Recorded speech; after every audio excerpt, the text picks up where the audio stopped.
of these soulless live action bastardizations from Disney, where they're taking animated classics and destroying them because that's what they're doing. That's what they have done. And people are just sick and tired of it in general. Let's begin with the moment that set everything into motion. You've probably seen the clip by now. The one where Rachel Zegler, star of Disney's live-action Snow White, openly criticizes the original 1937 animated film. Maybe you were surprised by it, maybe you weren't. But either way, what she said wasn't taken lightly. During multiple interviews, she refers to the prince character as a guy who literally stalks her, and goes on to describe the entire storyline as weird, outdated, and problematic. Now think about that for a second. This is a movie that defined childhoods. It was Walt Disney's very first animated feature, a film that pioneered the animation industry, a story that carried forward for generations. And here comes its new lead actress, not only admitting that she's seen the original film just once, but also proudly stating she hated it. Zegler's version of Snow White is not going to be dreaming about love. She won't be rescued by a prince. Instead, she will be running for president, or at least that's how it sounds. Because now, she's portrayed not as a romantic character, but as a politically empowered leader chasing a vision of independence, bravery, and modern feminist ideals. And this wouldn't have caused the reaction it did if it wasn't delivered with such a smug tone and absolute disregard for the story's origin. Zegler didn't just reframe a classic, she insulted it. Now, when a film starts off with that much controversy, there's usually some fallout. And in the case of Disney's Snow White, the fallout came in the form of numbers. Box office numbers, to be exact. The movie barely pulled in $87 million worldwide. That may sound like a lot on paper, but when your budget is upwards of $270 million, that's what you call a financial disaster. And no matter how loyal a studio is to their messaging or the star power of their actors, at the end of the day, Hollywood speaks in dollars. A three-digit million-dollar budget met with an underperforming release is not something Disney can just write off as a minor loss. This wasn't a simple stumble. This was a collapse. Behind the scenes, sources report that panic began to set in, and suddenly, those in charge weren't just rethinking their marketing approach, they were allegedly reworking parts of the film itself. Release dates were pushed back. Edits were rumored. Test screenings may have gone badly. Nobody knows the full truth yet, but what's clear is this. Disney knew they had a problem, and they were scrambling to fix it. That kind of response doesn't happen unless the reaction was worse than expected. Now let's shift to the person no one saw coming. Brett Cooper. If you haven't heard of her before, you're not alone. She's not a Hollywood insider. She didn't rise through the ranks of film schools or casting couches. She built her platform online, through the Daily Wire, and became known for her strong opinions, her unapologetic tone, and yes, her conservative takes. But then something changed. Brett Cooper was cast in a rival Snow White project called Snow White and the Evil Queen. And unlike the Disney version, this film was marketed as a return to the roots of the original fairy tale. Think about that contrast. On one hand, you have Zegler declaring that the original story is broken and must be rewritten. On the other, you have Cooper promising to tell the story the way it was meant to be told. This wasn't just a difference in interpretation. This was a battle line. It wasn't subtle. It wasn't accidental. It was direct and deliberate. And suddenly, Brett Cooper was in the spotlight, whether she intended to be or not. Now here's where things really start to turn.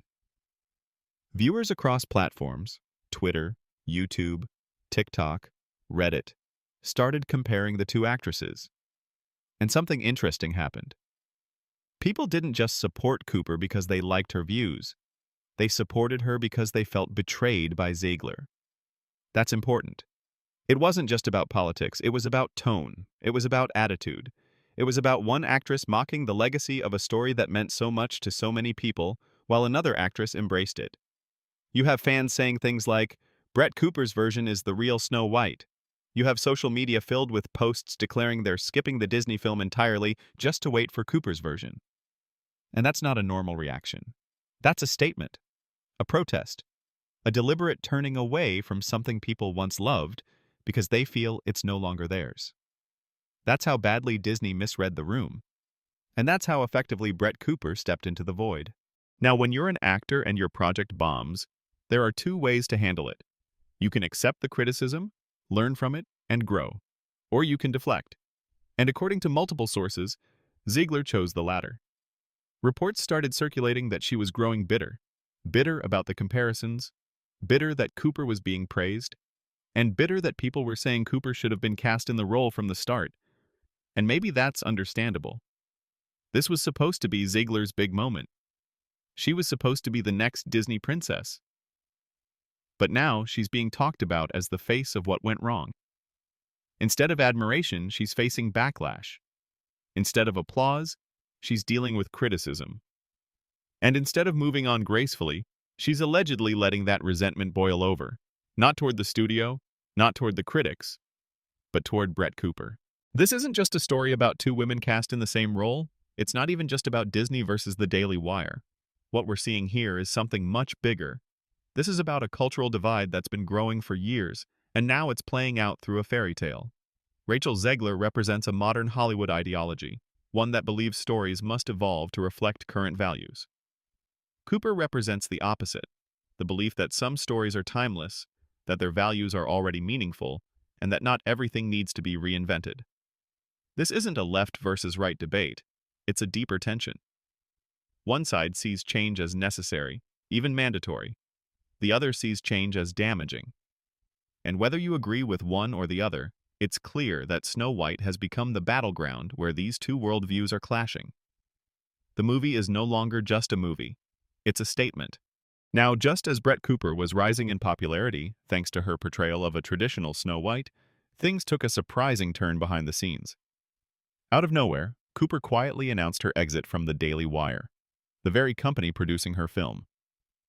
At first glance, this might seem unrelated to the Snow White rivalry, but it matters more than you think. Rumors began swirling almost immediately. Some said she was forced out. Others pointed to internal conflicts. Some even suggested that financial struggles at the Daily Wire led to her abrupt departure. One report claimed CEO Jeremy Boring was acting erratically, even allegedly bugging offices to monitor activity, trying to understand how the fallout started. Cooper remained silent, which only made the situation more mysterious. But here's what you need to think about. While Zegler was imploding publicly, Brett Cooper was experiencing her own private turbulence. Yet somehow, despite leaving her show, despite walking away from her platform, she was still being praised by audiences. That's not just unusual, that's rare. And it says something about how deeply her version of Snow White had already connected with people. They didn't care where she was working, they just cared that she respected the story. Now, I want you to picture this. Two actresses, two performances, two completely different relationships with the source material. Rachel Zegler repeatedly downplays the importance of the original Snow White, admits she only watched it once, and laughs about how she found it irrelevant. She talks about rewriting the character and rejects every core theme the original story stood for. Meanwhile, Brett Cooper speaks with reverence. She talks about love. She talks about innocence. She talks about storytelling that lasts because it speaks to something universal. And fans noticed that contrast. They felt it. They saw one actress rolling her eyes and another wiping away tears of excitement. They saw one interview full of sarcasm and another full of sincerity, and they chose. Not based on politics, not even based on acting talent, but based on who seemed to care more about the story. The public perception shifted. Fans began rallying behind Cooper not because she was famous, but because she felt like a guardian of something they didn't want to lose. At this point, it's impossible to deny what's happening. This isn't just a film debate. This is something bigger. What we're watching is a cultural flashpoint, a symbolic war over tradition versus innovation. It's not that audiences are afraid of change. They're not resistant to new ideas. But when a classic story, one with nearly a century of cultural weight behind it, is stripped down and rebuilt into something unrecognizable, people push back. And they should. Because these stories are more than entertainment. They're part of our collective memory. They carry values, emotions, and experiences that shaped how we see the world. When Hollywood takes that and says, "This isn't good enough anymore," fans feel like they're being told they aren't good enough either. Brett Cooper's version became a rallying point. Not just for conservatives, not just for critics of Disney, but for anyone who felt like the stories they grew up with were being taken from them and remade into something that wasn't meant for them anymore. That's why this has become so intense. It's not just about who plays Snow White, it's about who gets to decide what Snow White means. And now, here's where you come in. If you've made it this far, you're not just watching a video. You're part of the audience that studios are trying to reach, or maybe ignore. You're part of the group that still believes storytelling matters. You grew up with characters like Snow White, who taught us about kindness, about hope, about love. You remember what it felt like to believe in magic. And maybe now, you're tired of being told those things don't matter anymore. So you have a choice. You can choose to stay silent. You can choose to shrug and say, "That's just the way things are now." Or you can choose to support the stories that still reflect the values you care about. Stories that respect where they came from. Stories that don't treat you like a fool for loving something pure. That's what this battle between Rachel Zegler and Brett Cooper really represents. Not a catfight, not a media stunt, but a turning point. A moment where the audience gets to push back. So the question isn't who's right or wrong. The question is, which version do you want to remember? The one that mocked the past, or the one that honored it? Because whether you realize it or not, your choice will shape what kind of stories get told next.